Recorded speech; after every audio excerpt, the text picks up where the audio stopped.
Welcome back to D&D Dark Alliance. In this video we're just going through the patch notes for the latest patch, and this time round we actually have some proper notes. The very first update they dropped for the game didn't have any notes to it at all. It just said we've worked on improvements for this, improvements for that, change this, change that. There was no detail within their notes. However, this time round it looks to be a lot different. So we actually have this. It was linked to me on Discord, so thanks to Gamer Guy for making me aware of these patch notes. So if we scroll down, this was on the 20th of July, I don't know when you guys are going to see it, but they have fixed infinite loading after a total party wipe during a boss fight. They fixed an issue where players would disconnect after rejoining an existing session. Another issue where quest items could not be collected immediately after being dropped in multiplayer. They made improvements to the AI responsiveness. Most enemies now react faster at the start of combat and quickly turn to face the players. However, certain enemies are still slow to take actions once they notice players.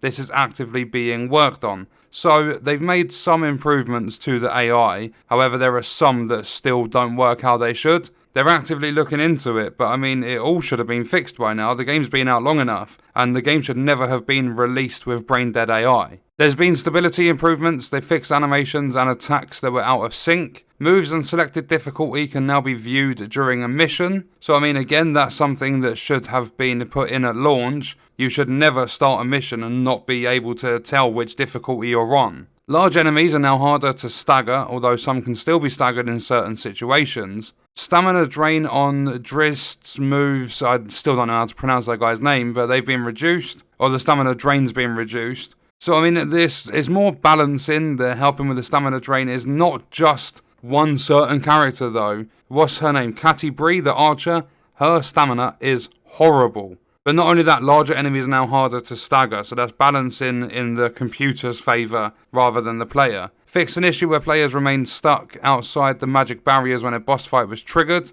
I've seen that. I think it was Angry Joe when he did his review. Other Joe would always be locked out of the boss fight. They've also fixed an issue where Garn's mirror image phantoms could spawn outside the arena. An issue in Crystalline Dreams Act 2 where it is possible to fall through the map. They've also fixed a visual issue in Verbeeg Jamboree Act 1 where the explosive barrel socket would appear prematurely. Then moving down, they've added missing a plus symbol to critical chance substats. And then they've made some balance changes.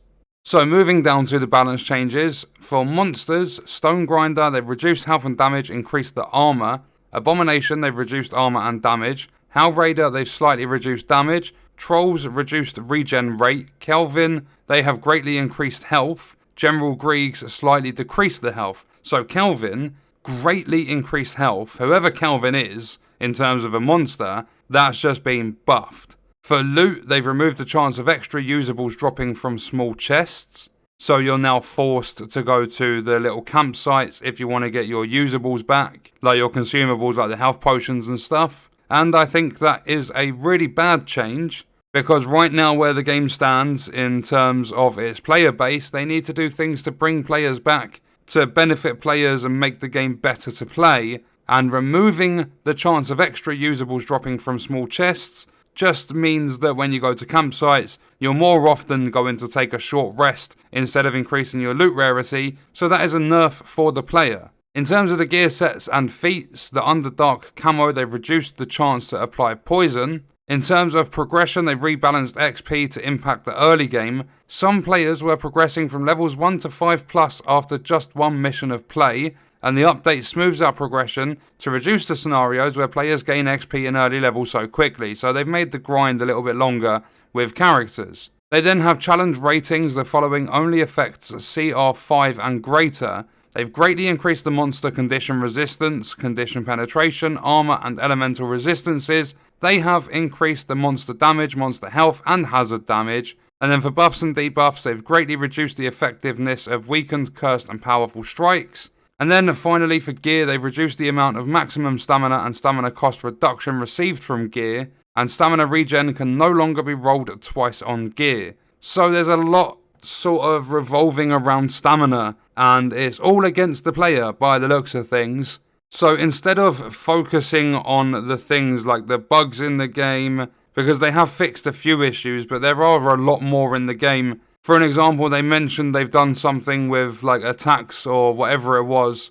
They've done something to sort out that being out of sync. I'm hoping that fixes like the barrage of arrows from like the goblins and stuff, because you can be outside of their radius and still get attacked. So I'm hoping that is just a sync issue and that's fixed. But then in terms of like challenge rating 5 and above, so I think it's just 6 as well. I don't think there are any more in the game. They've increased the monster damage, health and hazard damage, and they've increased all the resistances that the monsters are going to have. So they've buffed that challenge rating to make it even harder. And I think they should have prioritised working on the AI, making sure it works properly, sorting out their matchmaking because there's lots of crashes and stuff. And they should have just given it more quality of life instead of doing all of the balancing stuff. Because there are a lot of issues with this game, and removing the chance of extra usables dropping from small chests, something they didn't need to do at all. It was helpful for increasing your loot rarity, which I mean doesn't even have that much of an effect in the first place. So yeah, I don't think this game's going to pick up from this patch at all. But what we're going to do is leave the video there. Let me know your thoughts and stuff in the comments, and I'll see you in the next one. I hope you guys enjoyed it.